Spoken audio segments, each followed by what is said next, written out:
So in this MetaMask tutorial video, I'll be showing you guys how to buy Solana on MetaMask. So once MetaMask is opened up, I want you to go to the bottom left and press on the home page, then press on buy, and then press on buy at the bottom.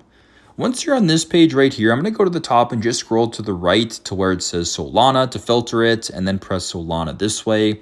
Now, once you're on this page right here, you can select how much Solana you want to buy. So in this case, if you wanted to buy $500 worth, you would type in $500 and below that it says debit or credit. Go ahead and select the method you want to pay for this in. So this can be debit or credit or Apple Pay. I will just leave it for this example and then press continue.